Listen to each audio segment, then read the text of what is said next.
God kills him by mistake, then sends him to a world with 2 kids and op powers. If you dig my recaps, don't forget to subscribe and smash that notification bell. Until a few hours ago, Kayano Takumi was living a normal life in Japan until he was accidentally killed by Sil, the god of wind, and sent to a strange forest where he is now surrounded by monstrous creatures from another world. Faced with C-class red wolves, he pierces the heart of the first one with his air shot ability and repeats the move on the remaining opponent. Frustrated with encountering trouble so soon in this place, he puts the wolves in his inventory to gather materials and survive in this insane world. A short while ago, before stepping into the forest, Takumi found himself in front of a mysterious being who was apologizing without any apparent reason. Completely bewildered, the boy asked what the hell was going on, and the being identified himself as Silpharil, a god, but said he could be called Sil. The god explained that they were in a sacred place, making Takumi think it was a prank, but Sil said outright that he had accidentally killed the boy. Regardless, now Takumi is in the forest and needs to fend for himself. According to Sil, he used his powers to fix a rift in space-time and accidentally hit the human on the other side by overdoing it. To correct his mistake, Sil sent the 28-year-old with a brand new body to Ateldia, a world managed by the god of wind. Basic knowledge of this world, its language, and various other skills were implanted into this body, which is 20 years old. By defeating the red wolves, Takumi leveled up to 3 and now continues his journey to uncover why he ended up there. During his walk, he encounters 2 lost children and tries to communicate with them, but they seem too scared to trust him. Nevertheless, he feels he can't leave them there, and upon hearing their stomachs growling, Takumi takes some food that Sil left in his inventory and gives it to the kid. Initially suspicious, they give in to hunger and devour the food. Seeing their tattered clothes, Takumi finds an outfit for each and invites them to go to the city, but the children don't respond at all. To learn something about them, he uses his status appraisal and notices that they are 5 years old but have no names, so he names the boy Alan and the girl Elena. To Takumi's luck, the twins start following him, so he thinks of making some stops along the way to avoid tiring them out. However, he soon realizes they are not as fragile as he thought when they charge at huge boars and give them a beating. After the initial shock, Takumi asks them to warn him when they're going to run wild like that, and they nod in agreement. Strangely, these kids are doing exceptionally well for such a dangerous forest, and they even obey by warning him of an approaching bear before taking it down. As a reward for following the rules, the twins receive a pat on the head, and at the same time they win over their adoptive father's heart completely. As they continue their journey, Alan and Elena crush anyone in their path, while Takumi stands by with his arms crossed. As the sun begins to set, the adoptive father announces that they will camp there for the night and calls the children to gather some firewood. After preparing the food over a campfire, they all share the meal, and the children seem more at ease than at the beginning. At bedtime, Takumi casts a protective barrier around a tree to shelter the little ones, marking the start of his adventure in Ateldia. At dawn, they arrive at the city, surprising the guards who didn't expect a young man and 2 children to emerge alive from Gaia Forest, a place recommended for rank A. To provide an excuse, Takumi says they came from the countryside in search of medicinal herbs found around that area, so they didn't venture deep into the forest, always keeping a safe distance. The guards accept the explanation and ask for the guardian's identity, but since he has none, the stranger is taken for inspection and processing. First, he receives a magical tool that checks for a criminal record and imagines there won't be any issues, but he worries about the fact that none of the 3 have any identity in this world. Fortunately, everything goes smoothly, and Takumi receives a temporary ID for himself and the kids. If he plans to stay long-term, he needs to get an official ID from the guild. To break the ice, the soldier smiles at the children, but they get scared and hide behind their new guardian. As they walk through the city, Takumi notices that Alan and Elena are afraid of strangers. Later, he visits a shrine of the god of wind and contacts Sil. The human explains that he found 2 children in Gaia Forest and thinks the best course of action is to leave them in an orphanage, causing Sil to freak out upon hearing this. However, it was just a bluff by Takumi to find out that it was indeed the god who purposely put the children in his path. As Sil claims not to know who these children are, Takumi remembers there are 5 gods in this world: the god of wind, fire, water, earth, and the goddess of creation, Marianola. And since Sil is one of them, It doesn't make sense that he wouldn't know who these children are in his territory. Cornered, the god of wind reveals that these kids are not ordinary and that it would be dangerous to leave them alone, hence he relies on the human to take care of them. Despite being annoyed at not being warned, Takumi accepts the proposal and takes his adopted children to find a place to stay for the night. At the inn, the twins can't contain their joy at seeing a warm and comfortable bed, so they take the opportunity to jump around and burn off the remaining energy before falling asleep. At dawn, Takumi receives a good morning from Alan and Elena, the first time they've spoken. He was worried about their reaction to arriving in the city with so many strangers around, but it seems things will be smoother than he thought. Soon he announces that he will take them to the Adventurers Guild. Once at the guild, Takumi is welcomed by Luna and asks to be registered as an adventurer along with the little ones, since there is no minimum age requirement. After filling out the forms, Takumi is enchanted by the guild, but Alan and Elena still seem hesitant. The person in charge reassures them that everything will be fine and they have nothing to fear. Shortly after, the cards are ready and Takumi discovers that they can be used as identification. Besides this, he sees that he has reached level 11 after what he did in the Gaia Forest. The receptionist explains that there are ranks ranging from F to SS, but currently there is no one in the highest category of the institution. Additionally, she emphasizes that it's allowed to form groups for missions, and the team's rank will be the average rank of all its members. Regarding the workflow, Takumi needs to choose a job from the board and take it to the reception before carrying it out. Once done with the mission completed, it's possible to sell the items obtained right there in the guild. Speaking of which, Takumi says he wants to form a group,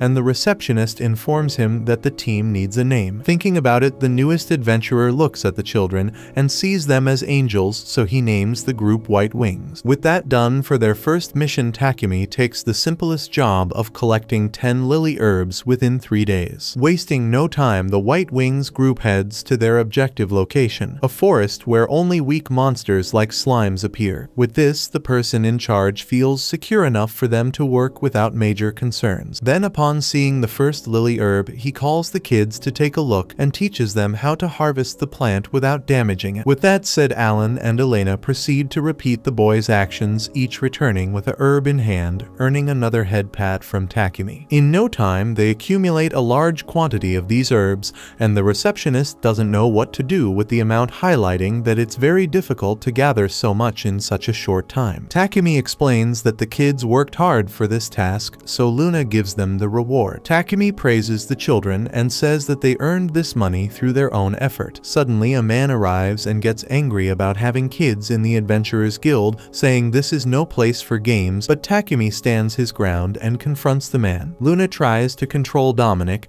but he loses it and grabs Takumi. At the same moment, Alan and Elena react by kicking the aggressor in the stomach, but just as they were about to finish the man off, Takumi intervenes to prevent the worst. Concerned, the boy asks the receptionist if there's any punishment for the trouble they caused, but she says they acted in self-defense. Shortly after, the same guard who received them at the gate arrives to clean up the mess, and Luna tells Takumi that the kids are crying. Worried, he asks what's going on, and they express their fear of being abandoned after what they did. With that, Takumi hugs the children and promises that he will never leave them behind. Explaining to the guard what happened, the adventurer tells him about the fight with Dominic and states his name. Likewise, the soldier introduces himself as Granvalt Lowen, the second captain of the Shireen branch of the Guardian Knights. Upon learning that the children cried out of fear of being abandoned, the officer asks if the young man could really do that, which deeply offends him. Takumi then explains that Alan and Elena are not his children, and that he found the twins in the Gaia Forest, but doesn't know if they were left behind or got lost there. Hearing this, Luna remembers that a group of slave traders from the kingdom of Argo was attacked by monsters near the Gaia Forest, and Granvalt fears that the little ones were used as bait to distract the monsters while the traders escaped. Takumi asks if he can keep the two, and the soldier knows well that the children have already grown attached to him, so he recognizes the young man as responsible for the lost twins. The guard was about to say that he can be called Vault, but Luna, being a fan of expeditions to mysterious places, steps in to find out what kind of materials Takumi managed to collect from the Gaia Forest. Takumi mentions that he gathered parts of red wolves, and Vault asks the young man to sell them to this woman because she is obsessed with quality materials. Fortunately, besides being obsessed, Luna pays as well for the materials she buys, so Takumi and his children were duly rewarded for their efforts with a good amount of money. Next, Captain Vault remembers that he came to talk to the guild master about the expedition they usually conduct in the Gaia forest to reduce the number of monsters, but laments the fact that rank adventurers are scarce because that's the level of strength such a dangerous forest demands. To make up for this shortage of manpower, Vault summons Takumi. The rookie tries to explain that he just registered for rank F, but the captain knows that the guy came out unscathed from the forest carrying Red Wolf's materials, so he can very well handle the situation. With this, the adventurer realized that he messed up by mentioning the wolves. Be that as it may, Vault heads toward the guild master, ignoring any justification Takumi might have given to avoid joining the expedition. In front of the master, the officer asks for Takumi Kayano, a rookie, to be part of the group that will enter the Gaia forest. The master finds it strange to have a rookie on such a high-level mission,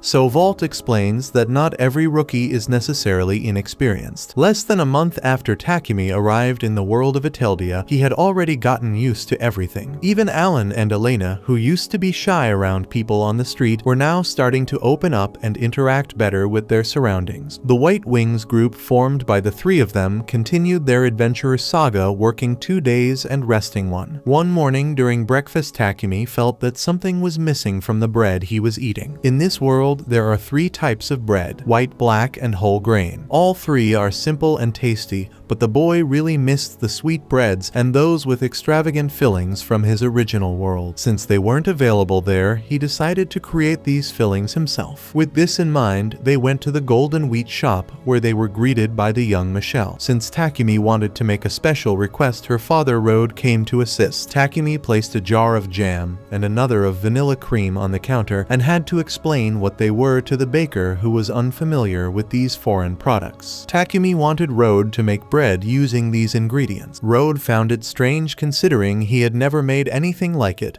nor used anything inside the bread. Nonetheless, Takumi offered to show him how it was done. Donning an apron and all, the young man demonstrated the simple procedure, just making the dough and folding it over the filling. As if the man had discovered a new world, Michelle and her father were in shock, and soon the baker showed his expertise by perfectly replicating the boy's technique. Rode called his daughter to help with the vanilla cream, and Alan and Elena eagerly volunteered to join in. The baker was very friendly and got into the spirit with the kids, even roping Takumi in to get hands-on. Taking the opportunity, Takumi introduced Anko, a sweet paste made from cooked red beans. The hours flew by and night fell, with everyone still working together to produce the new breads. The activity was so enjoyable that no one noticed the time passing, and after all their efforts, the breads finally came out of the oven. Upon tasting the new creations, Rode and Michelle were delighted with the flavor. Impressed, Rode asked Takumi if he could sell these breads in his bakery in exchange for a share of the profits, but the boy didn't care about the money as long as he could buy the breads. Takumi knew this kind of thing was normal in his world, so he didn't want to take advantage, as if he had invented the recipes. With this, Rode celebrated and began imagining experimenting with new recipes using the new ingredients. The next day, the White Wings received the news that they had risen to rank E, and Takumi celebrated reaching level 13. According to Luna, the guild receptionist, it's very difficult for a novice to level up so quickly. Proud, the girl told the kids that it was all thanks to their hard work, and they beamed with pure joy upon hearing the compliment. Speaking of which, Luna offered Takumi a labyrinth to explore, since he now had permission to take on more difficult missions. According to the knowledge that Syl had placed in Takumi, there are 108 labyrinths in this world. Luna mentioned that near Shireen there was a 15-floor underground labyrinth, and since there weren't many high-value monsters around, the city adventurers often made expeditions to this dungeon to earn money. Takumi urged the kids to set off immediately, but Luna warned that this cave was half a day's walk away plus several days to complete the expedition. Anyway, Takumi only planned to check out the first floor, or maybe the second, to see what it was like. Luna was worried he might want to go deeper into the labyrinth, so Takumi pretended that such a thing wasn't expected of someone of rank E. However, he had every intention of exploring as far as he could, and in no time was already be on the 3rd floor. With Alan and Elena guiding him correctly, the young man had a real GPS in hand to avoid getting lost even once. Takumi admitted it was a bit strange how they always pointed in the same direction at the same time, but he figured it was one of those twin things. Accessing his menu, Takumi read that this place was known as the Earth Labyrinth, where only monsters adapted to this environment appeared. Speaking of which, a mole popped up in front of the group. Takumi urged the kids to take it easy, but they had already taken down the poor creature before he finished his sentence. As the animal vanished, Takumi explained that this is what happens in labyrinths when a monster is defeated and an item is left in its place, potentially very strong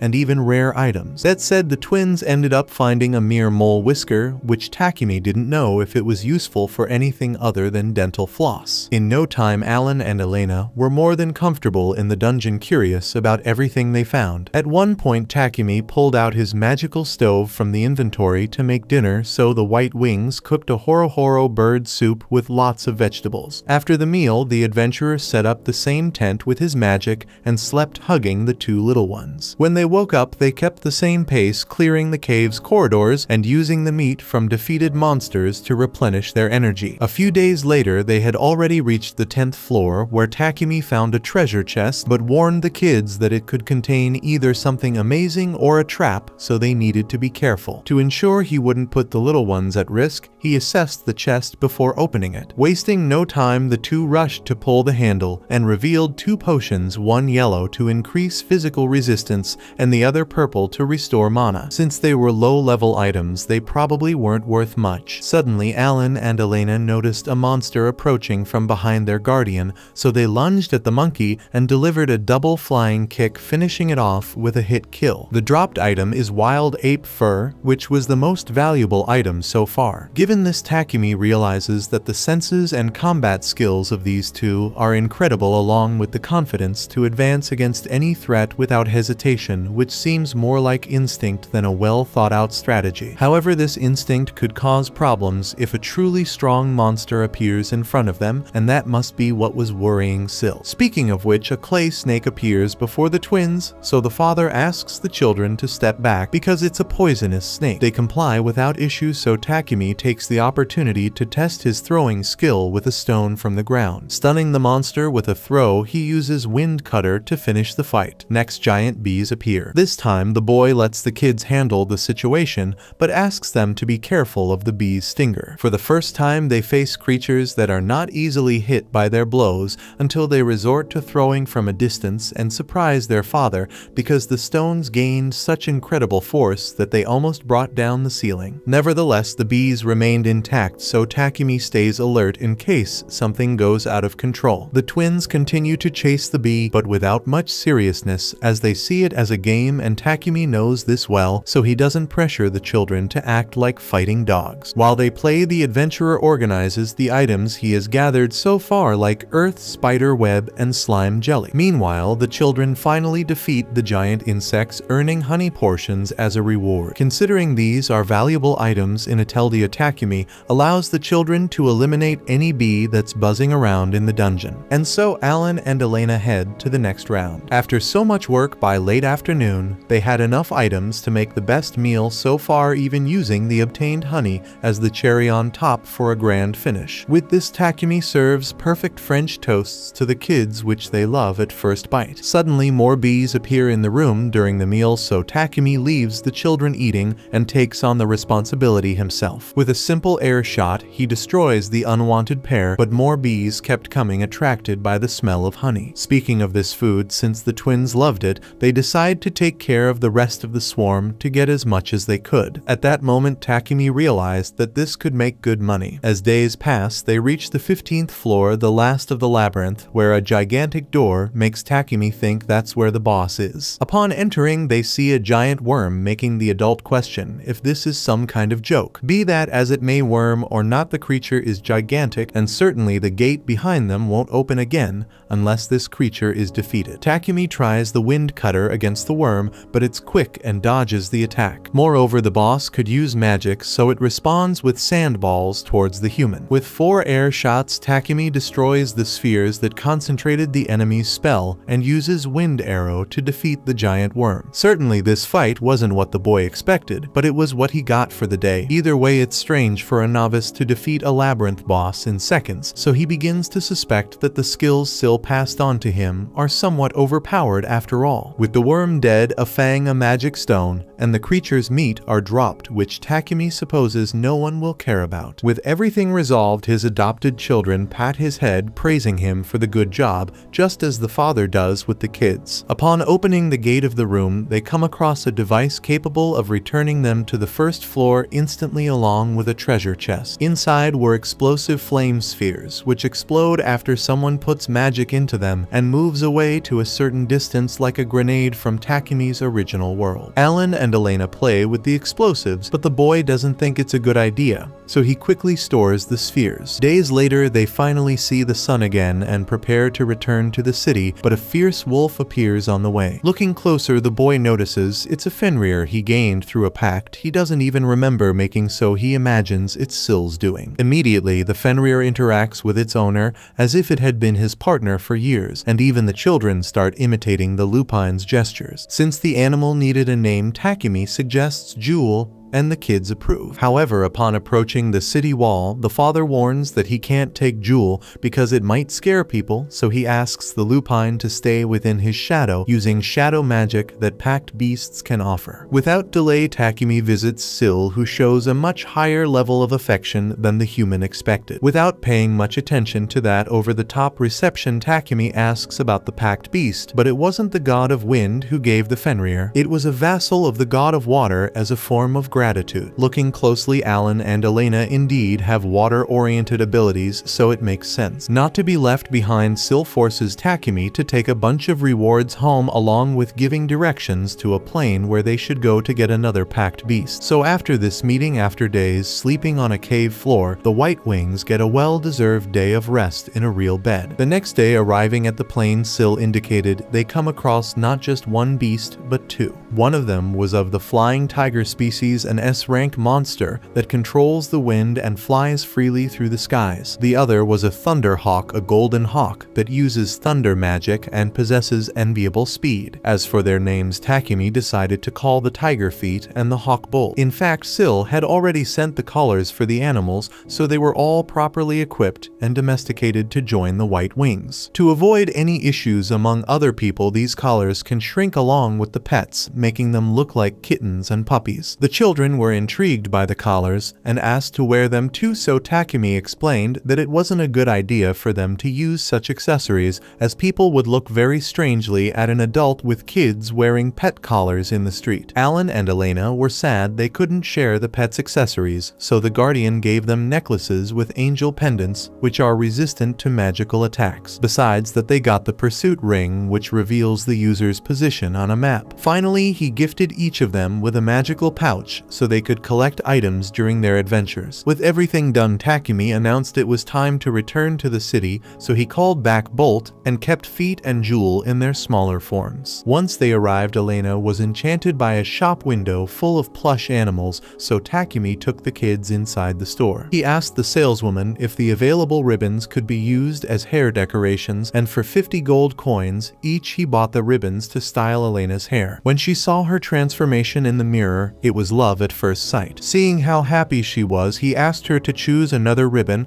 and Elena picked a black one because it's the color of her father's hair. The saleswoman asked if the girl chose that color because she loved her dad, and she confirmed with a yes, making Takumi very pleased. Then he asked Alan if he wanted anything, but he felt that kind of ribbon didn't match his style, so he shook his head. Seizing the festive mood, the saleswoman asked to try some new clothes on the kids, and soon they were showing off their charm with the shop's most modern outfits. Takumi asked if the woman made all those clothes herself, and she confirmed, as she also did sewing work. Among all the clothes, the twins liked the ones with animal ears the most, so Takumi bought them to please his children. At night, while the kids were sound asleep, their guardian was thinking about something cool to buy for Alan, just like he did for Elena, so he started to ponder what would be nice to give a boy. In his childhood, Takumi only received things that don't exist in this world, like video games, toy cars, cars and trading cards, so he felt lost trying to find something suitable. The next day he was woken up by his children's usual excitement, now with the added fun of having animals join the party. Today the anticipation was even higher because it would be the first day they would go on an expedition to Gaia Forest with Vault. To complete this mission, the White Wings had to reduce the number of monsters posing a threat to the forest by investigating nests and eliminating them. When they reached the captain, the children became a bit shy again,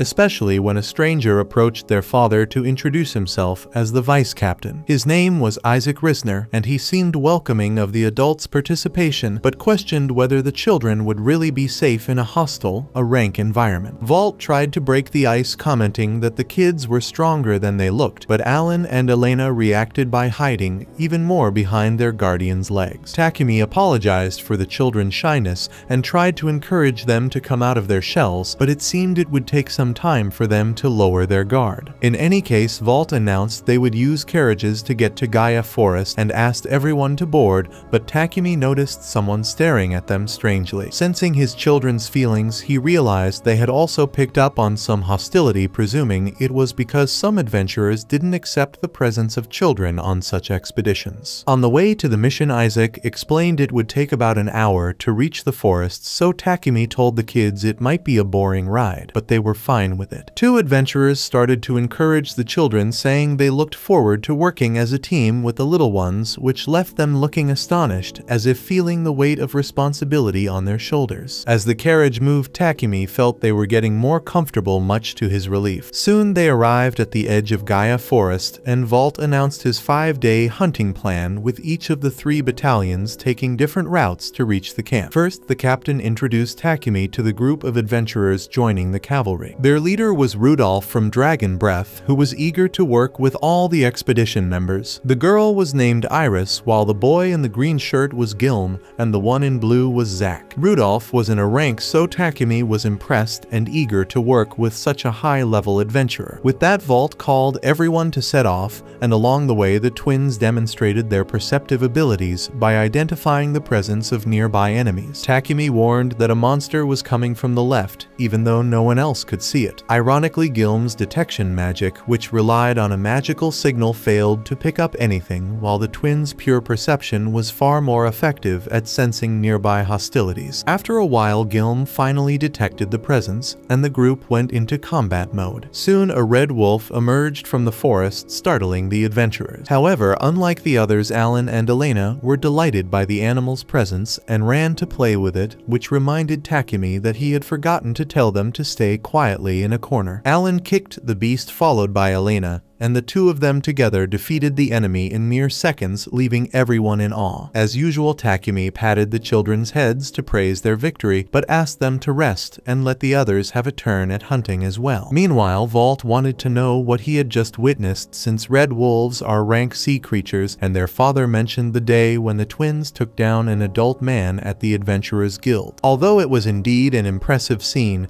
the captain thought it had only happened because the man had let his guard down. He didn't believe these kids were true killing machines capable of taking down wild beasts with just a kick. As he had mentioned before, Takumi recalled finding the twins in Gaia's forest, which left the adventurers in shock at the fact that 2 kids had survived in such a dangerous forest. This explained a lot about the impressive strength the 2 little ones displayed. Amidst all this, Syl was observing the journey and regretted having put Takumi in this situation. All he could hope for was that the one sent to this world would succeed in his mission. He prayed to the gods for the trio's safety. Alan and Elena threatened this safety by suddenly running into the forest, prompting their father to chase after them to see what had happened. It turned out they had found spirit grass, a medicinal herb with magical properties that also serves as an ingredient for potions. Despite receiving more head pats for finding the item, Takumi reminded them again that they couldn't run around the forest like crazy, but with their sad, adorable faces he gave in and let them take a stroll deeper into the woods. Soon they found slimy rock moss, an effective remedy for itching, but one that could cause rashes if it came into direct contact with the skin. Isaac remembered when his captain used this moss to treat his his itching fits. Vault got excited to collect as much of this ingredient as possible, but before he could touch it, Isaac warned him about the rashes and scolded his superior, pointing out that even the children were smarter for calling an adult before touching the plant. Takumi found this dynamic between the two odd, but one of the adventurers explained it had always been like that. To make matters worse, the scoldings seemed to last over an hour, so Takumi called the kids and asked them to do something discreetly. The twins pulled Isaac's cloak and handed him a bag of the moss, making the vice captain overjoyed with the gift from the little ones, which made him forget to reprimand Vault. Once again, Alan and Elena restored peace with their varied skills. However, peace was short-lived as a high orc approached accompanied by 6 smaller orcs. Rudolph committed to dealing with the chief enemy, while Takumi also joined the fight. Vault doubted Takumi could handle an orc, but the boy proved otherwise by taking down one of the monsters with his classic wind cutter. At the same time, the captains fought off the rest of the orcs and Rudolph battled their leader. After the victory, Vault demanded an explanation of how the supposedly inexperienced adventurer had annihilated an orc in a single move. The twins didn't like the captain's approach and glared at him like angry dogs. Nonetheless, the man discovered that Takumi's rank F was a sham and suggested Rudolph adjust the boy's rank once they returned to the Adventurers Guild. Takumi didn't understand how Rudolph could raise his rank just by asking, so Rudolph explained that a recommendation from a higher level adventurer was enough for the guild master to raise someone's rank depending on the case. Returning to the recent battle, the A-rank adventurer noted that many orcs were at the forest's edge and that the atmosphere around was oddly calm. Isaac shared the same concern, as it was rare for such a group of monsters to be there, considering it a bad omen. With a serious face, Vault announced a full investigation would be conducted until the twins interrupted and asked their uncle for a cool snack. During the meal, the captain questioned how Takumi had obtained ghost bread named for its extreme rarity in bakeries. Takumi explained that the baker had made it personally for him, leaving Vault envious enough to ask the children for a bite. When they refused, their guardian had no choice but to provide another loaf for the big kid, deciding to share it with the entire expedition team. Later, they saw a red flare in the sky and hurried to check the emergency. To get there faster, Takumi used wind magic and carried Alan and Alina with him. Lurking, they spotted 4 blood wolves chasing another group of humans, a more advanced race than the Red Wolf. With injured people in the field, Takumi decided to debut his water katana and fought the wolves alongside the twins. The victory was so swift that the rest of the team arrived with everything already resolved. Surprised to see that Takumi was much stronger than he had imagined, Vault teased that the boy was too skinny to seem so powerful, causing the children to growl at him again. Afterward, Takumi and the children sensed another dangerous presence, this time even more powerful. At night, the soldiers set up camp and prepared the food, which Takumi didn't think was a great idea since their cooking skills left much to be desired. Constantly, Takumi scolded the cooks to make sure they did things right, like putting less meat in the pot at a time and making a sauce to boost the flavor. Vault reminded him that they were soldiers, not participants in Master Chef, so Takumi decided to take on the task himself, as one of his priorities was feeding the children. With that, he took on the role of head chef, guiding the cooks to make the most spectacular meal possible. At dinner, everyone acknowledged that the meal was magnificent, and Takumi let out a smug little chef's laugh. The problem was that the next day the entire camp looked at him with expectation, so he ended up having to make breakfast as well. In the midst of this, he felt that eerie sensation of being watched once again, just like his children, who were visibly frightened by it. Knowing the situation, Takumi hugged both kids and kept his eyes wide open. Sharing the feeling with the soldiers on their march, Vault agreed that something was wrong with the forest, and Rudolph noted that few monsters were being found. During this time, the third captain of the garrison introduced himself to Takumi as Farius Tierra, and Takumi remembered that this officer led the unit that was surrounded by the bloody wolves. Farius emphasized that since then he decided not to let his guard down for a minute, although so far they hadn't encountered any more monsters on their way, which everyone said was extremely unusual, especially in the deepest part of the forest. Takumi was more concerned with the unsettling feeling of being watched, especially since it was affecting the twins. The sensation distracted him so much that only the children noticed a giant snake nearby, an evil viper. Immediately, the snake attacked with its full size, stirring up dust from the ground like a tornado with its weight. As it crushed soldiers, Takumi tried to hold on onto Elena and Alan and launched a wind cutter at the creature, but it dodged. Farius used Earth Needle to contain the threat for the moment, raising giant stakes of earth and rock around the serpent. Rudolph assumed this animal was responsible for driving away all the forest monsters and ordered the wounded to stay clear of the front line to avoid hindering the battlefield's movement. Volt joined the command and told Isaac to remove the injured, while Takumi asked the children to stay out of the fight. Rudolph called his partners to join him, but their weapons had no effect on the resilient hide of the evil viper. Additionally, the attacks didn't slow down the animal's momentum, which continued to attack and destroy more men around it. The expedition captain saw his men falling one by one, and to make matters worse, the snake was heading toward the wounded. To prevent disaster, Takumi timed it perfectly to cut down a tree and drop the trunk in front of it, delaying its advance. Volt attacked with a flaming sword, but it didn't work. Iris and Gilm cast wind and fire spells, but nothing seemed enough to damage the monster. To make matters worse, when he noticed Takumi saw the children clinging to the monster, so he grabbed a dagger from his inventory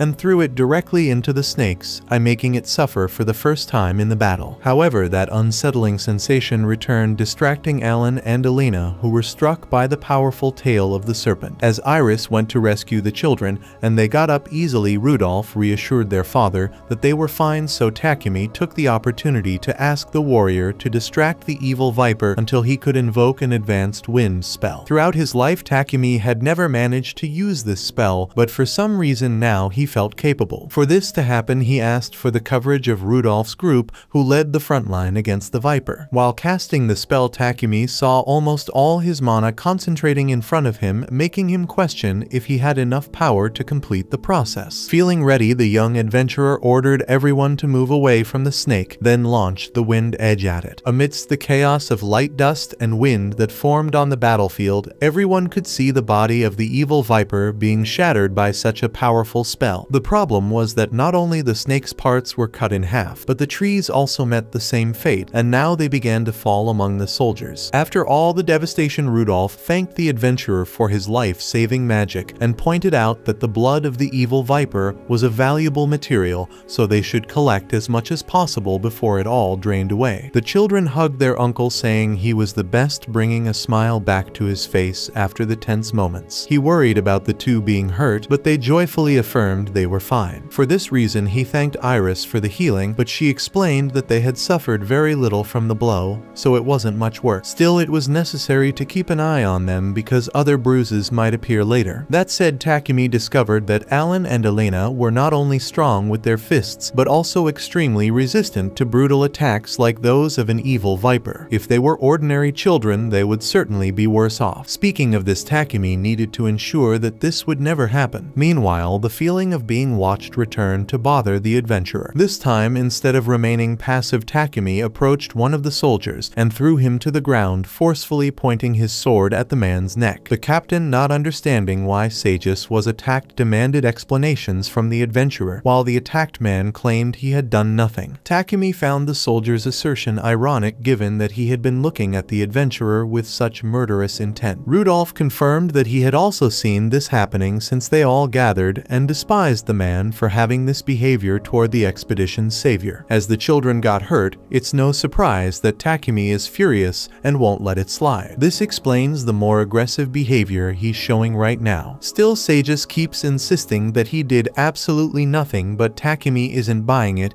and confronts him head-on. Seeing no way out, the knight shouts that it's all because of this commoner who keeps drawing Captain Volt's attention. With that, Takumi looks at the captain, who turns his head away to avoid responsibility, leaving the vice captain to explain that this man is Sages Clance, who has publicly declared his love for Volt. Takumi assumes it's a love born of respect, but Isaac clarifies that it's another kind of love. Volt breaks his silence, admitting he's interested in other men. Sages then argues that since the captain isn't currently in love with any brunette, he should give the dark-haired man a chance. After this altercation, Isaac apologizes for dragging the adventurer into all this, and Farius demands punishment for the soldier who caused the children's injuries. However, Takumi takes responsibility, stating he ignored the situation for too long, which led to the problem. He assures everyone that if it happens again, he won't be so lenient. After this conversation, Rudolph seizes the moment to tell Takumi that he's starving after the whole ordeal, but the boy isn't in the mood to cook after everything that's happened, especially since he feels other soldiers might be involved in the bad vibes he's getting. Nonetheless, the children are very excited about the idea of eating with the soldiers, which convinces Takumi to make an extra effort to cook for the little ones. He then asks for the garrison's help and personally requests Rudolph to help dismember the orc. During the preparation, the kids accidentally break the eggs on the table, so Takumi reassures them that they'll get better with time. Since they seem upset about their mistake, he uses Iris as an example, who is already an adult and made the same blunder they did. With the food ready, Alan and Elena can finally eat well and rest from the intense battle earlier against such a threatening enemy. Taking advantage of the free time, Takumi checks his status and sees he has reached level 25, earning new spells through the packed beasts, as well as a water magic spell he doesn't yet understand but assumes was added by Syl. At this moment, Vault apologizes for today and ruffles the two little ones' hair to reward them for their hard work. Showing his gratitude, the captain deeply thanks the trio of newcomers and announces the end of the expedition, surprising everyone. He explains that many soldiers were injured and it would be risky to continue the journey this way. This also means that Takumi and the children have completed their mission and can collect the reward at the Adventurers Guild. The next day, when Takumi returns to the guild to see Luna, the receptionist is incredibly happy to see him again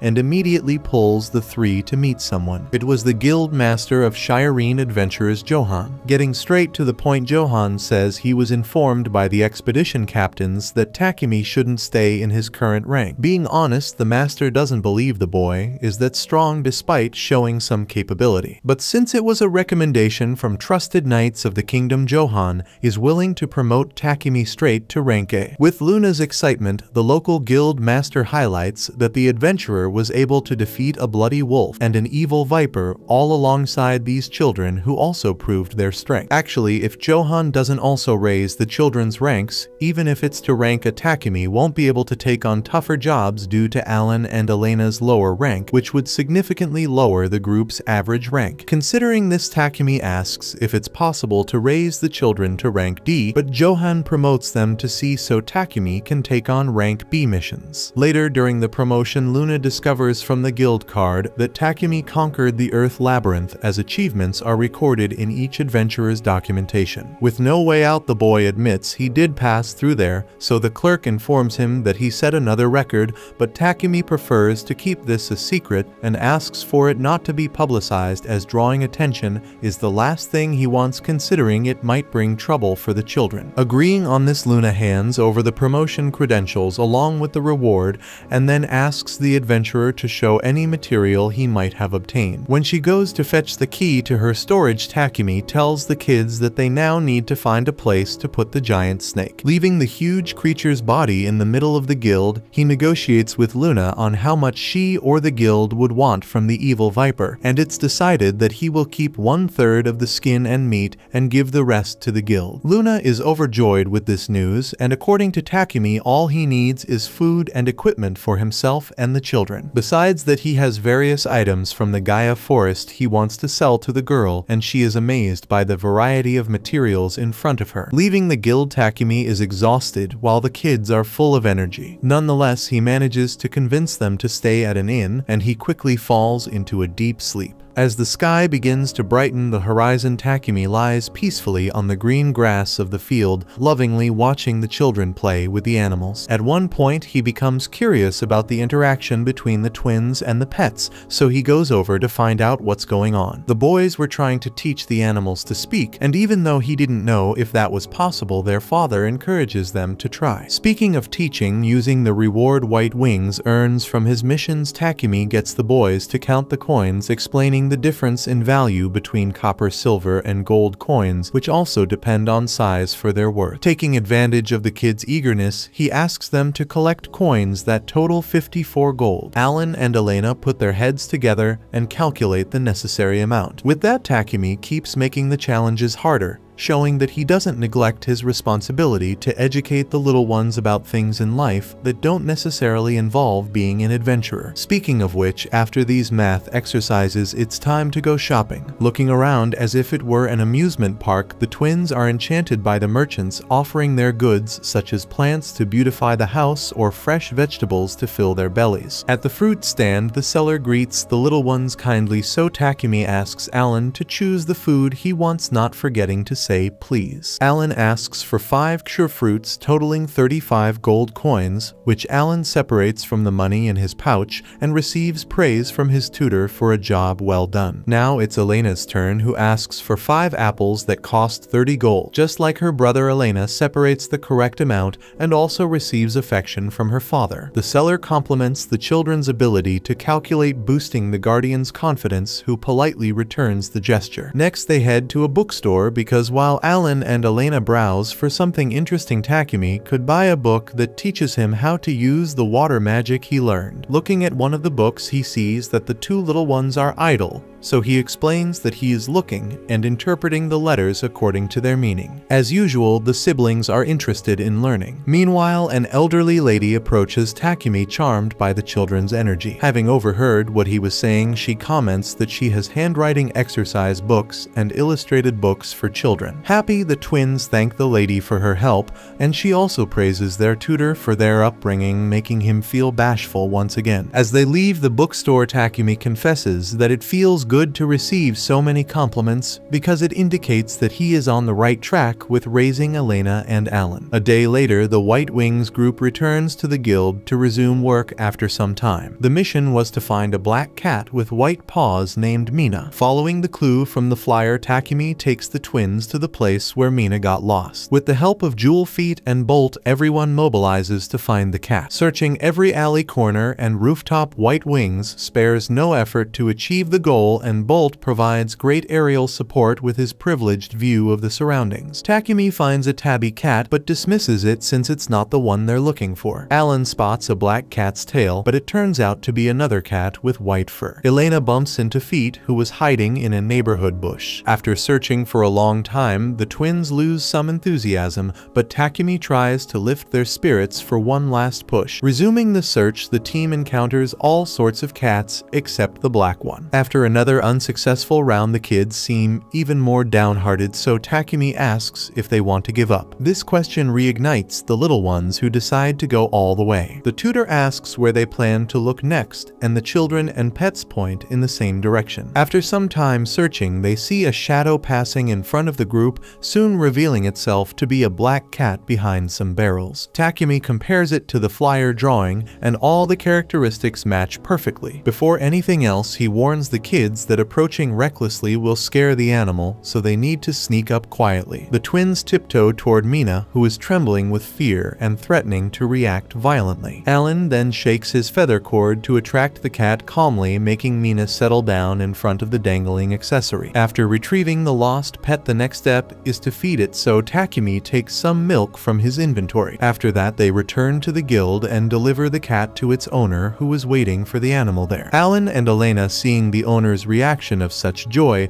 at having her beloved Mina back in her arms, feel a desire to find another lost pet to bring that same satisfaction by completing the task. After they ask Takumi, he inquires Luna if there is another job like this one. Unfortunately, there wasn't, but the receptionist suggests a goblin hunting job that is popping up in the neighboring village, terrorizing people and animals in the region. It's not exactly a mission for low ranks, but since the payment isn't great, more experienced adventurers don't want to take it. So after accepting the mission, they set off for another guild job on the backs of their animals. Arriving in the village, Jewel and Feet return to their smaller forms to avoid trouble, while Bolt remains calmly in the air. At the village gate, the guards seem suspicious of the travelers and greet them rudely. Takumi explains that he came with his adventurer group after accepting a mission from the Shireen Guild to hunt goblins, so the guard takes the outsider to the village chief. Inside the wall, Takumi comments that the guard is really vigilant with anyone arriving, and he responds that the goblin attacks have become more frequent, occurring several times a day. Upon reaching the destination, the chief thanks the youths for their help, while Takumi gets straight to the point and asks for information about the invaders. Before answering, the chief asks when the adventurer's companions will arrive, not believing he will face the goblins with just the team he brought. Takumi understands the concern because a young man and two kids don't exactly look like a professional extermination unit. To change the local leader's perception a bit, he shows his rank guild identity. Just then, a guard rushes in to report that the village is under attack. Takumi asks everyone to flee to a safe place because he will handle the situation. The chief questions if the adventurer will really take the children as they were running toward their tutor. Takumi explains that it's easier to protect them by his side than leaving them somewhere he can't necessarily control. Soon the region turns into absolute chaos and the village residents flee in search of shelter. A woman trips and is at the mercy of a goblin, so the foreign adventurer repels the creature with an air shot and rescues her. Before releasing the kids into action, Takumi asks them to be careful. Aside from the kids, he also lets the animals join the fight, but asks the two quadrupeds to stay in their reduced forms. Without delay, the quintet charges at the invading goblins and defeats most of them until the group's leader spots the largest enemy so far, a goblin soldier that looks menacing. Because of this, the boy decides to take on this opponent himself, but Alan and Elena anticipate him and jump kick the monster, taking it down without any issues. After the battle, Takumi gathers the team to praise everyone until he hears a voice coming from Jewel through telepathy. After defeating the goblins, the wolf gained this ability. After the initial shock, the first thing Takumi asks is not to be called Master, which Jewel did upon gaining his voice. He prefers to be called by his name simply. Jewel isn't too fond of the idea, so Alan and Elena advise the animal to call Takumi Uncle, just like they do, which pleases the wolf. Soon after, Feet calls the young man Sir Uncle, while Bolt calls him Boss. Delighted, Takumi is thrilled to see the animals talking, and to confirm that Feet is indeed female as he suspected. Now that they can talk, the animals express their desire to strengthen their bonds even more with the children, who jump with joy at hearing this. In the end, Alan's lessons to teach the animals to speak paid off. As usual, Takumi pats the twins on the head for their excellent work. Now that they can talk, the animals also want head pats, which they get without any problems. However, despite the moment of camaraderie, smoke appears in the village, so Bolt flies to check the source. Before joining him, Takumi presumes it's time to put his water magic into practice, after spending the night reading the basics about this type of spell in the book he bought. Upon reaching the source of the fire, Kayano, Takumi focuses his mana in his hands to create a water ball. Despite his confidence, the magic turned out like a paper airplane on a windless afternoon. Embarrassed, he tries again, performing the same move and throwing the water ball, but once again nothing happens. On the third try, he strikes a sinister pose and uses both hands separately to conjure two water balls. Upon launching them, Takumi experiences the same embarrassment as before. Crestfallen, the boy lowers his head and asks Jewel to extinguish the fire. Effortlessly, the wolf seemed like a four-legged fire truck as he put out the fire, while Takumi sulked in the beginnings of a mild depression due to the frustrating mishaps. Following their uncle's example, Alan and Elena pat him on the head, reminding him he's not alone in this. With everything resolved, the adventurers bid farewell to the village, collect their reward at the guild, and head home for a well-deserved rest. After all, he spent the whole day chasing a cat with the kids and killing a horde of goblins. Takumi thought the twins would be exhausted, but they soon appear, asking their uncle to read to them, proving once again that kids have an extra tank of energy. The book was about ocean fish, something the kids didn't know, so Takumi had an idea. The next morning, he informs Shireen's captains that he will be leaving the city to show the kids the world, starting with Bailey, the southern beach town. Upon receiving this news, Isaac comments that Vault couldn't hide his joy upon discovering that Takumi and the kids wouldn't be leaving the kingdom since Bailey isn't far. The captain confesses it would be good to have those three around in case Shireen gets invaded. After that, it was time to say goodbye to Luna, who, addicted to rare materials, only wanted to know about the items that would be on her table when the adventurer returned. Next, White Wings asks Michelle and Rode the Baker family for a favor. A large batch of cream-filled bread and anpan, as well as kukuru nut bread made in a special mold he prepared. They soon stop by the clothing store and receive a farewell gift outfit from the owner. Finally, Takumi goes to the shrine to inform Sil of the trip, and the god is sad because the human hasn't visited him much lately. With this in mind, Takumi promises to find a statue of the wind deity to communicate with him when he reaches the Southern Ocean. However, as they leave the shrine, a man claims the children are his property. They recall when the merchant used them as bait when monsters attacked the carriage. Thrown violently to the ground, they were left for dead before the wild wolves. This trauma makes it impossible for the children to hide their fear when they encounter this man again, who continues to shout that they are his property. Takumi checks the man's status and discovers he is a slave trader. Takumi responds that the two little ones are his siblings, not the ones the man is looking for. This only enrages the man further, as the pair of twins are unmistakable.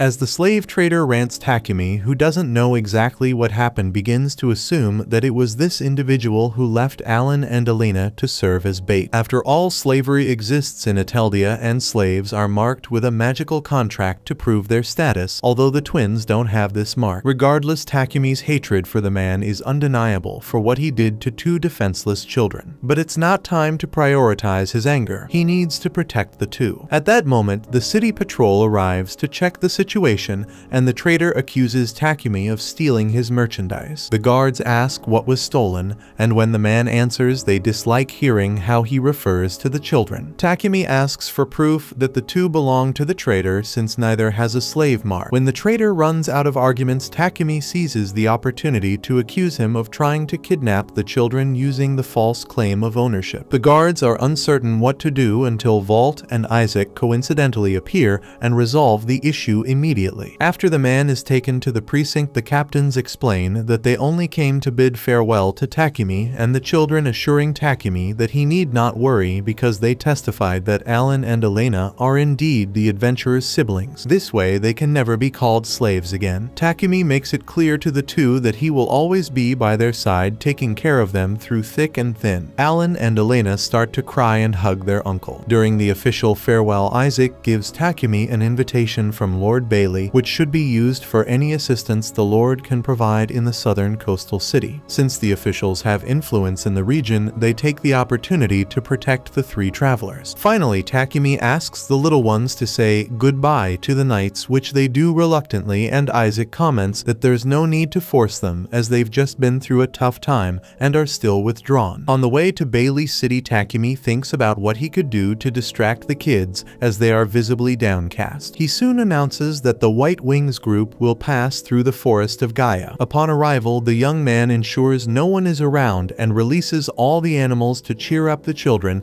and carry them on their backs to Bailey, since the journey will be long. Excited, Jewel and Feet agree to help, while Bolt is tasked with flying and identifying if anyone is nearby, as the human does not want to be seen traveling with several ranks monsters to avoid suspicion. With that said, everyone mounts the animals and continues the journey. Early in the run, Bolt tries to warn in time, but a blood bear suddenly appears near the group. The bird immediately dives to attack the beast's eye, while Jewel and Feet finish the job with their claws. Another bear appears nearby, and Takumi's animals quickly resolve the issue again, but they ask for a pat as thanks for the well-done job. The wolf was about to lick Elena, but Takumi stops him just in time, as the wolf and tigress bit the bears and have dirty mouths which could transmit diseases to the children. Therefore, the adventurer uses his cleaning spell and quickly bathes the tamed beasts, who then take the opportunity to lick the children. As hours pass, after facing more creatures along the way, the White Wings manage to cross the forest of Gaia before the end of the day and soon set up camp for the night. Takumi asks what the children want to eat, and they excitedly request cream bread. The tutor explains that this type of bread is not suitable for dinner, so he promises to make it for breakfast. Since the twins were obedient, Takumi suggests an oyakodon, a dish the little ones are unfamiliar with. He explains that it's rice with an egg on top, making the twins happy just thinking about it. Overhearing the conversation, the animals don't want to be left out and ask to try this oyakodon too. By evening, the meal is served to anyone who wants it, and Alan and Elena realize that the dish is quite different from what what they imagined, as they thought it would literally be an egg with a shell on a portion of rice. Nevertheless, they assure they'll eat it all just like the animals who dive into the food without hesitation. Additionally, Jewel and Feet revert to their smaller forms to eat slowly and savor every bite. As night falls, everyone sleeps safely in the magical tent, while Takumi stays awake to gaze at the starry sky after so long. 3 moons share the sky in Ateldia, 1 red, 1 yellow, and 1 blue. The yellow and red are visible this time of year, and the young man is captivated by the sight. Just 2 months after arriving in Ateldia, Takumi has done more than he ever did on his home planet, yet it all seems to have passed in the blink of an eye. At dawn, the group sets off after a simple breakfast. When they reach Bailey, the children break into huge smiles upon seeing the ocean for the first time. Takumi explains that the water is salty, so Elena asks if it tastes good. Takumi warns that it's not a good idea to drink the water, so the twins need to be very careful. Despite this, with their eyes fixed on the ocean, Alan and Elena turn to their tutor and ask again if they can drink the water. Takumi guesses their curiosity stems from wanting to discover what the sea is, so he lets them dip their fingers in and taste it to get a reality check. When they do, the twins understand why their uncle didn't want them to drink it. With a terrible taste in their mouths, they see the animals approaching and quickly lose their sour expressions, running with the creatures to explore the beach in the best way possible. From a distance, Takumi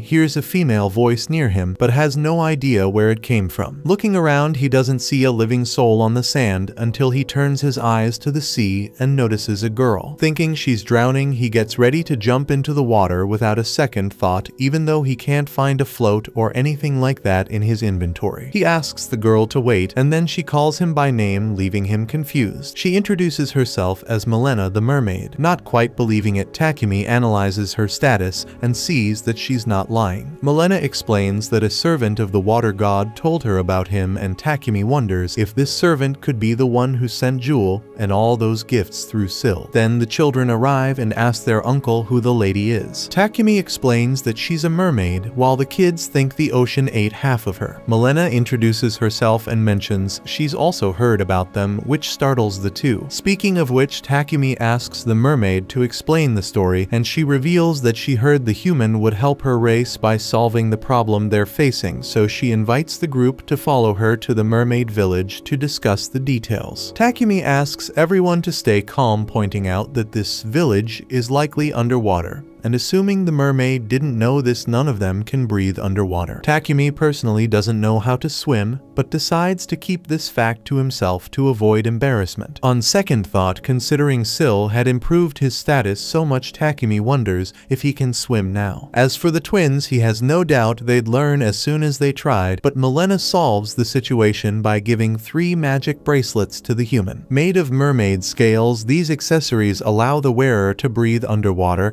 and create a thin layer over the body to keep it dry. Even so, Takumi says he'd love to see Milena's village, but isn't sure he can solve the problem she mentioned. Still, the mermaid insists, so Takumi places the animals in his shadow and gives the bracelets to the children. Without wasting time, they jump into the sea, and while the twins have fun in the water, for the first time Takumi is amazed that he's not getting wet. The 3 of them dive in but make a face. Milena asks if everything's okay, and Takumi realizes he was holding his breath out of habit. He also notices he can speak underwater, something he never imagined. Meanwhile, the children are having a blast at the bottom of the ocean, swimming like fish despite it being their first time. Thinking about this, Takumi decides to try his luck after a lifetime of failures. Flailing his arms and legs like crazy, he ends up bumping his head into the mermaid's belly. Looking more closely at her, he sees the fishtail on her body with scales and all, and realizes she really is a mermaid. Realizing his awkward stare might be taken the wrong way, he explains he was just surprised by the discovery. Unfazed, Milena continues on, so the human asks what kind of monsters live at the bottom of the ocean. She replies that there are sand crabs and hammerhead fish, but none are very strong. Speaking of which, a shark with something like a hammer on its head speeds through the sea, but Takumi doesn't see the animal as a big threat as long as the hammer is avoided. Sneaking behind the tutor, the children debut their underwater flying kick on the shark, spinning it down into the ocean. With this, the tutor discovers that even underwater the kids don't lose their leg strength. After they collect the fish to eat later, a crab shows up. Although quite large, the crustacean can't withstand the twins' playful spirit. Easily, Alan and Elena slam the poor creature's neck into a rock, ending its life instantly. After the job is done, Takumi announces they'll have seafood for lunch today. After the meal, the group continues on. Suddenly, Takumi feels like he passed through a barrier, and Milena draws his attention to the village ahead. Enchanted by the beauty of the place, Takumi learns that the crystal forming the village structures is called prismarine, formed when the ocean crystallizes. Additionally, this crystal contains a power within it. Milena explains that the village is called the Blue Palace because of the sea's color. Before showing the interior, the mermaid wants to take them to the back of the castle first. There, the humans see a huge ship stuck at the entrance of the cave where the mermaids grow corals. They've tried every way to remove the ship, but it continues blocking access to the cave. However, the high priestess of the Blue Palace heard from the water god's servant that Lord Takumi could solve the problem. Thinking it over, Takumi guesses he might be able to put the ship in his inventory despite its size. In the blink of an eye, the ship becomes a menu item for the adventurer, impressing everyone around. The ship's description reveals its name is Dietland, and that everyone on board at the time of the shipwreck escaped alive. Without delay, the village's mermaids and mermen gather around the human to thank him, and two mermaids go to check if the corals are alive because they are the raw material for various medicines, especially one that cures a disease affecting the entire species. As for Takumi, Milena wishes to take him to the high priestess. After marveling at the palace's interior, the humans arrive at the priestess's door and are even more amazed by her appearance. Takumi thinks the young woman resembles Ottoheim from fairy tales, and the children aren't shy about expressing how beautiful they find her. The guardian of the little ones formally thanks her for the invitation, but the girl emphasizes that she owes a lot to the three of them, because the servant of the water god mentioned having a great debt to them. Moreover, Milena mentions that Takumi resolved the ship issue, further enhancing the prestige of the White Wings group in that setting. The priestess even declares outright that they are in the presence of the heroes of the Ocean Palace. Despite the recognition he gained among those people, the boy always values anonymity, so he doesn't want to draw much attention. The priestess seems to understand this, clarifying that only the people present in this room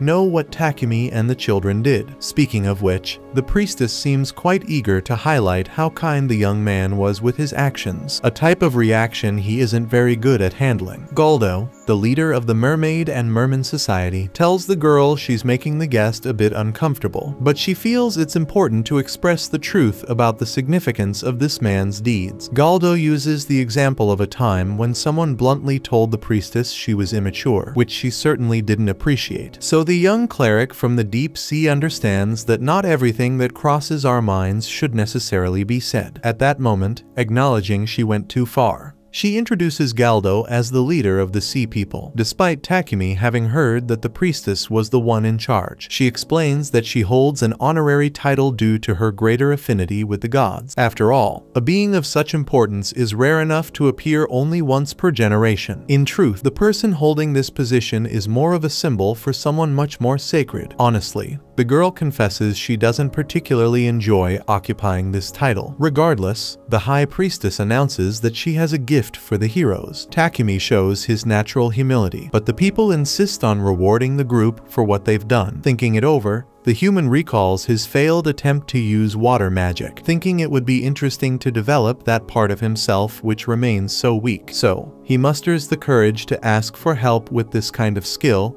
and Galdo offers to assist. The priestess insists that this training is something beyond the reward, but the boy prefers to leave it at that, as he feels this help is already enough. Milena suggests an idea to the priestess, leading her to offer something not useful to her people. She takes the White Wings to a heap of braca algae, widely used as ingredients for compresses to reduce fever and treat burns. Additionally, there was rock shell, which, when crushed into powder, could serve as a cleaning agent. Lastly, there were giant shark bones used as raw material for weapons. However, beyond the materials shown, The children grabbed some pearls of various colors that were among them, and the high priestess courageously admits that this place is actually the mermaids' dump. The mermaids are embarrassed to reveal this to the humans, but they feel amazed to have access to such spectacular items as if they were nothing to this society. For instance, these pearls are worthless jewels because they aren't transparent and shiny enough. The priestess points out that while these items aren't a big deal for them, the servant of the water god mentioned they are very valuable to humans. Since the children like them, Takumi accepts the gifts and receives an invitation to spend the night at the Blue Palace. First of all, they are treated to a grand banquet filled with seafood and music, allowing the humans to learn more about the culture and customs of that underwater civilization. Takumi feels so good that he starts to think he's being treated like the legendary Urashima Taro, even wondering if he might turn into an old man when he returns to the surface. When the children praise the food,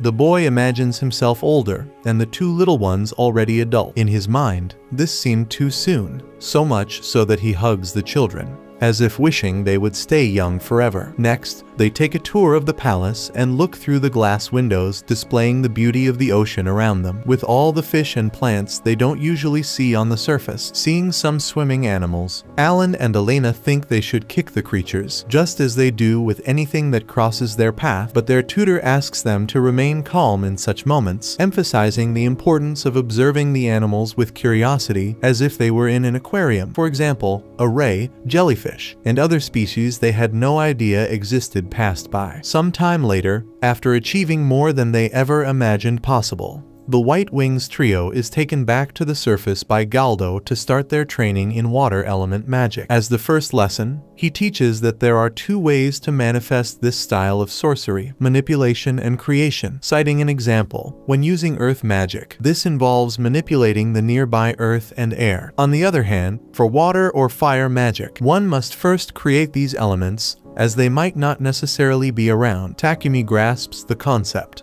although Alan and Elena seem lost in the lesson. Explaining the essence of this type of magic, the mermaid leader asks Takumi to demonstrate what he can do. The boy approaches the sea and uses his ability, Water Pillar, literally raising an enormous pillar of water before him, startling the children. Observing their fear, Galdo takes advantage of their lack of magical knowledge to teach the concept of magical flow. First, he asks for their hands and releases an energetic mass near the children's bodies. He explains that this is mana, the source of all magical power and energy that flows within each individual. The master asks if the boys can feel it, and then Takumi gives them a little push, urging them to feel a warmth inside their bodies after Galden took their hands. At the same time, Takumi realizes that the power he had been using from inside out had a name, mana, and that it's a distinct type of energy within his body. Speaking of which, the twins do feel the mana, which makes Galden happy before continuing the lesson. He asks the two to take some water and gather mana to manipulate this matter in their hands. First, he demonstrates, while the priestess appears to emphasize that mastering this type of art is a great challenge, so much so that Galden himself says it takes him half a day just to form a sphere of water. As the children are already feeling the mana within themselves,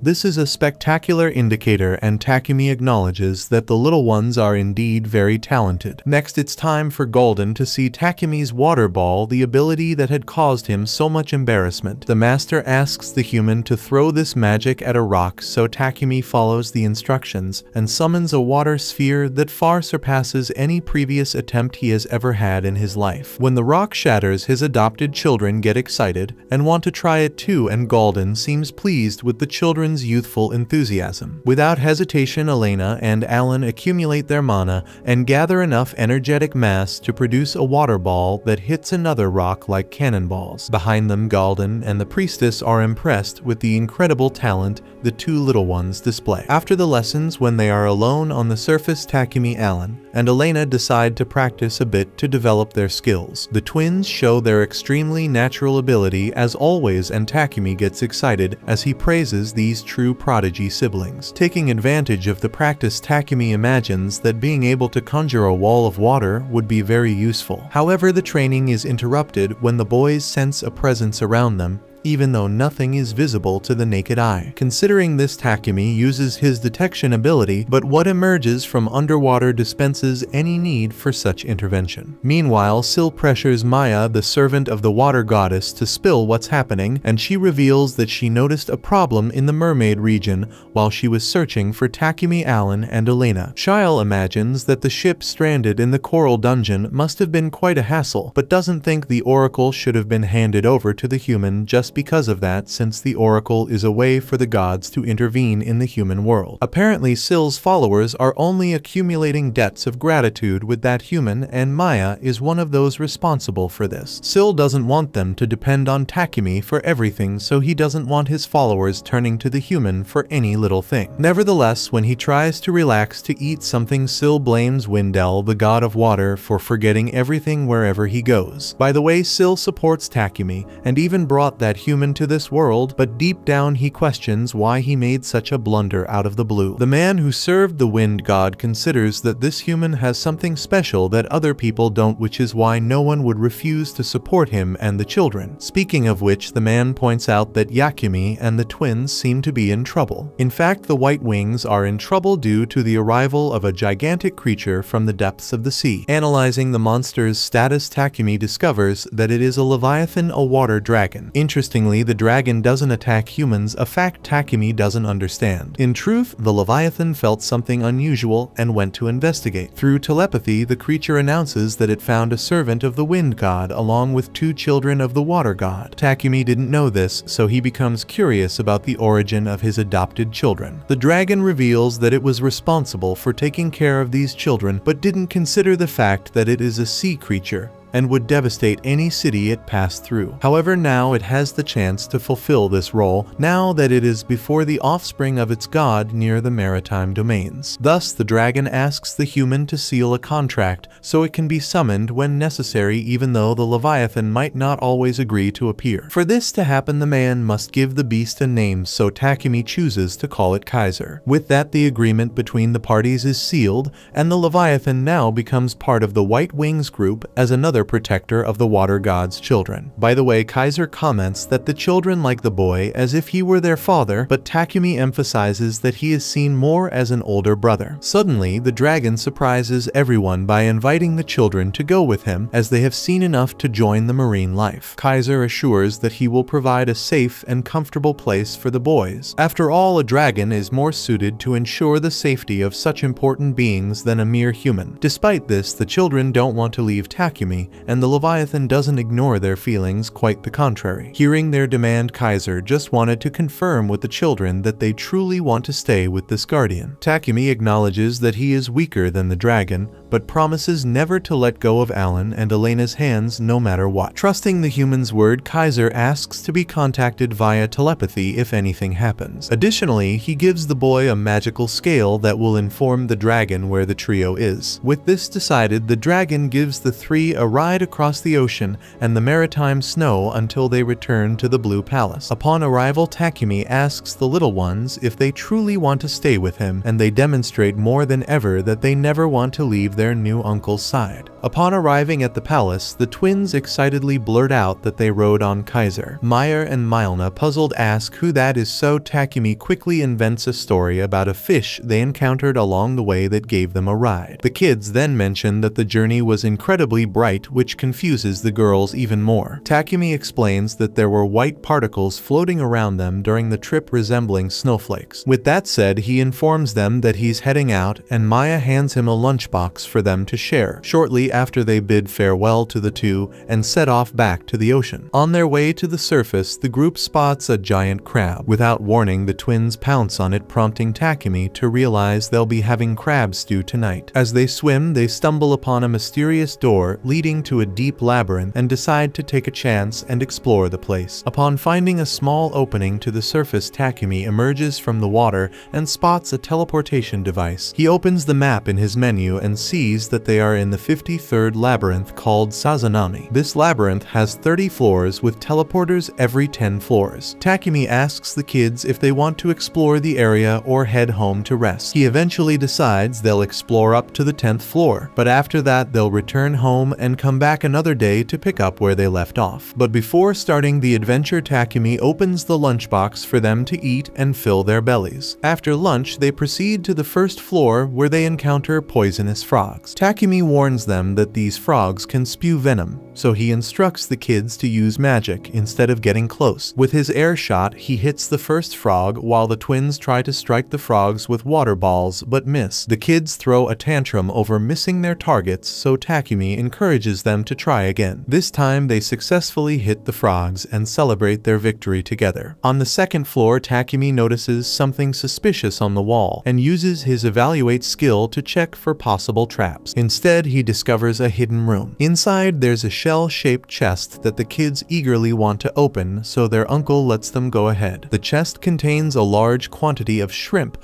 which the twins want to eat raw despite never having seen it before. Takumi urges them to be patient, saying he'll cook it later, and stores all the shrimp in his inventory. Next to it, there's another chest which holds dried fish flakes, also known as katsuboshi. As usual, the kids want to devour it right away, but Takumi explains that it tastes great when added to food. He also mentions that he's a big fan of cooking and is more than satisfied with these peculiar rewards from the Sazanami labyrinth. In other chests they discover portions of white shrimp, Japanese clams, kombu, and wakin, just an array of seafood that the trio stores in their inventory. As they prepare to descend to the 6th floor, Takumi realizes it's getting late, so he decides to stop for dinner. Sifting through his inventory like a child choosing a toy to play with, Takumi goes through the food options until he settles on the crab, which he pairs with the katsuboshi to make stew. He cooks the 2 types of shrimp with salt and mixes them into the stew, delighting the kids with the flavor. After dinner, they sleep as usual inside the magic tent, and the next day they resume exploring the labyrinth from where they left off. As they descend the stairs to the 6th floor,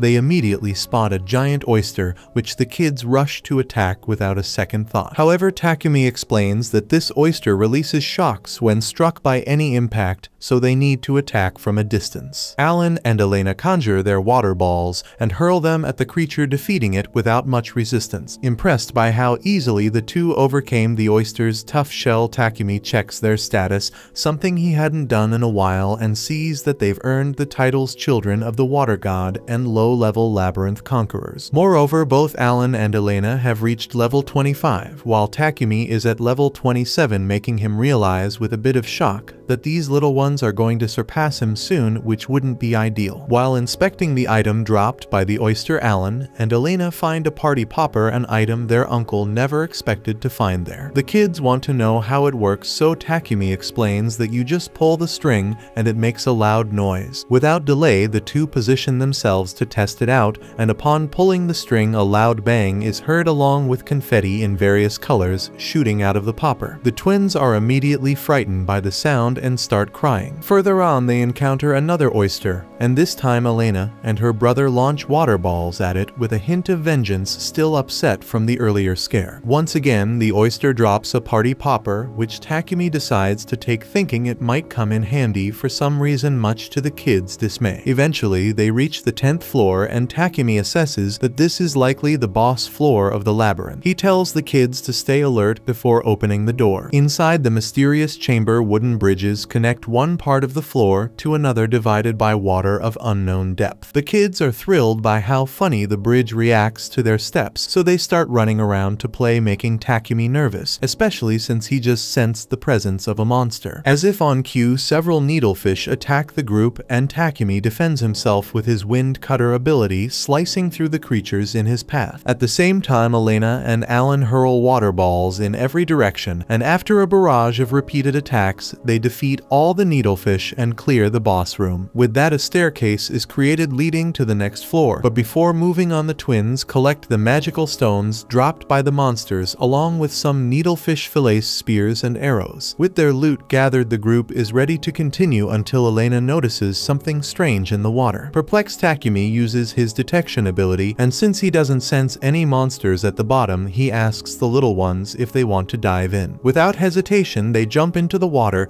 and find a large chest at the bottom which contains a mermaid bracelet, just like the ones they wear. Takumi then deduces that from this level upward the items are starting to become rarer, and if they find more bracelets he could distribute them among his animals as well. Next, they continue their journey toward the next stage, where there was a teleportation device just as he had imagined. Takumi had agreed that they would explore up to the 10th floor and then return home, so he informs the children that they need to head back to the first floor and go to Bailey tomorrow. The next day they arrive in the city and are amazed by the beauty of the place. Takumi remembers that Isaac Risner had given him an invitation to deliver to the local lord, but first he wants to take a look around. They immediately head to the street market, where some scallops from a vendor look delicious. Takumi asks if the vendor uses salt to season them, and he confirms that he does. The boy asked because while he likes salt, he prefers his own seasonings, so he wants to take 3 without any seasoning. When the dishes are placed in front of him, the boy drizzles butter over the food and pours hot soy sauce, which melts the butter around the scallop and serves the children. Impressed by the stranger's culinary skills, the vendor recognizes the butter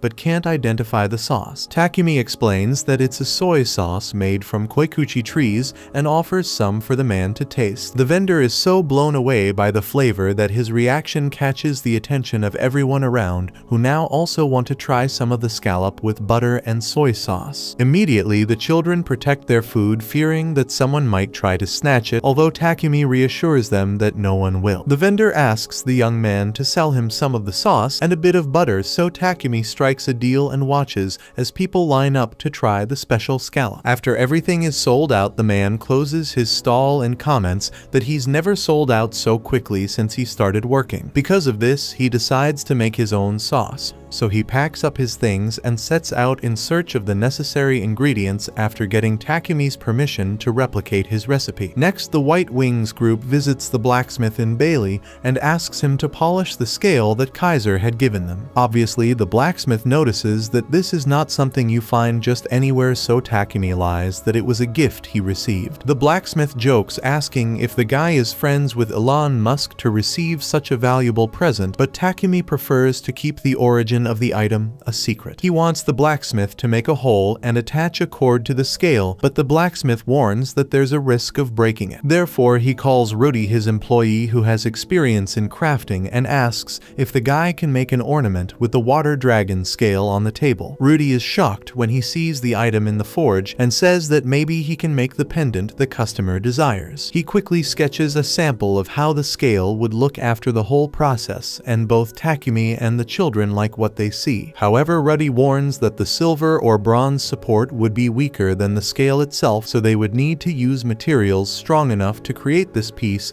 which would certainly drive up the final price. Takumi asks what materials those would be, and the blacksmith craftsman explains that the ideal choice would be mithril, which luckily for the customer they still have a bit of in the shop. Additionally, Takumi asks if it's possible to use something like a leather cord instead of a chain, which Rudy confirms, but he thinks that doing so would make the leather look cheap compared to the rest, creating a strange contrast. Therefore, he recommends a strand of mithril spider, but the boss believes there's no way to get such a material. Thinking it over, Takumi remembers that he received something similar among the items Syl gave him, so he quickly pulls the item from his inventory and places it in front of the blacksmith, who panics upon seeing the kind of thing this guy carries in his pocket. The boss steps in to calm the employee down, but has the same reaction when he sees the mithril spider before him. Embarrassed, Takumi didn't even know that this thing was so rare, and putting that aside, he asks Rudy to make 3 pendants so that he and the children can have a water blessing. Rudy wants to tweak some details on each pendant, so Takumi asks the children how they want theirs. Elena says she wants hers to be cute, but Alan has no idea, so the decision is left to the blacksmith. By the way, Takumi asks if the professionals could create armor with the materials he provides, such as